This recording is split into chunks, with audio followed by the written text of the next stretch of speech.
विधानसभेच्या दारुण पराभवानंतर शरद पवार मोठा निर्णय घेण्याच्या तयारीत आहेत. पदाधिकारी आणि नेत्यांना मुंबईत बोलवण्यात आलेले आहे.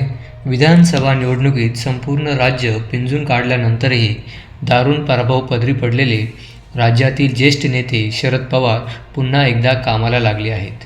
विधानसभा निवडणुकीत शरदचंद्र पवार राष्ट्रवादी काँग्रेस पक्षाला अवघ्या 10 जागांवर विजय मिळवला होता. शरद पवार यांचा पश्चिम महाराष्ट्रातील झंझावाती प्रचार चर्चेचा विषय ठरला होता. मात्र प्रत्यक्ष निकाल समोर आल्यानंतर अनेकांना धक्का बसला होता. या पार्श्वभूमीवर आता शरद पवार आगामी काळाच्या दृष्टीने पक्षात काही बदल करणार आहेत. शरद पवार हे येत्या काही दिवसांमध्ये भाकरी फिरवणार आहेत. त्यामुळे त्यांच्या निर्णयाकडे आता राजकीय वर्तुळाचे लक्ष लागून राहिले आहे.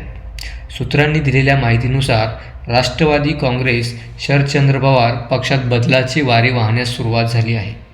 शरद पवार हे या खेपेला थोडी नव्हे तर संपूर्ण भाकरी फिरवणार असल्याची माहिती समोर आली आहे. त्यानुसार पक्षातील युवक अध्यक्ष, युवती अध्यक्ष, विद्यार्थी अध्यक्ष, महिला प्रदेश अध्यक्ष यासह सर्व विविध सेलचे प्रमुख बदलले जाणार आहेत. राष्ट्रवादी काँग्रेस पक्षाची 8 आणि 9 जानेवारीला मुंबईत जम्बो बैठक आयोजित करण्यात आली आहे. नरिमन पॉईंट येथील यशवंतराव चव्हाण सेंटरमध्ये होणाऱ्या बैठकीला शरद पवार स्वतः उपस्थित राहणार आहेत. 8 जानेवारीला सर्व सेल, आमदार, खासदार आणि विभागाच्या प्रमुखांची बैठक असेल.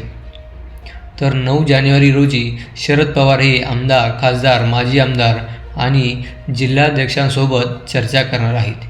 या 2 दिवसीय बैठकीत शरद पवार सर्वांची पक्षांतर्गत बदलाबाबत मतं जाणून घेणार आहेत आणि त्यानंतर विविध पदांवरील प्रमुख बदलण्यात येतील.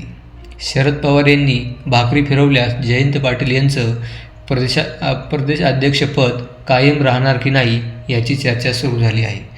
प्रदेशाध्यक्ष बदलाबाबत देखील चाचपणी सुरू असल्याची माहिती समोर येत आहे. मात्र पक्षातील एका गटाला जयंत पाटील प्रदेशाध्यक्ष म्हणून हवे आहेत. त्यामुळे जयंत पाटील यांचे प्रदेशाध्यक्ष पद कायम राहण्याची दाट शक्यता आहे. तर दरम्यान राज्याचे उपमुख्यमंत्री एकनाथ शिंदे हे गुरुवारी दिल्लीच्या दौऱ्यावर जाणार आहेत. यावेळी ते भाजपच्या ज्येष्ठ नेत्यांच्या भेटीगाठी घेणार आहेत.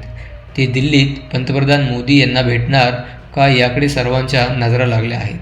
तर दुसरीकडे मुंबईत उद्धव ठाकरे यांनी आगामी महापालिका निवडणुकीच्या पार्श्वभूमीवर पदाधिकारी आणि नेत्यांची भेटीगाठी घ्यायला सुरुवात केली आहे.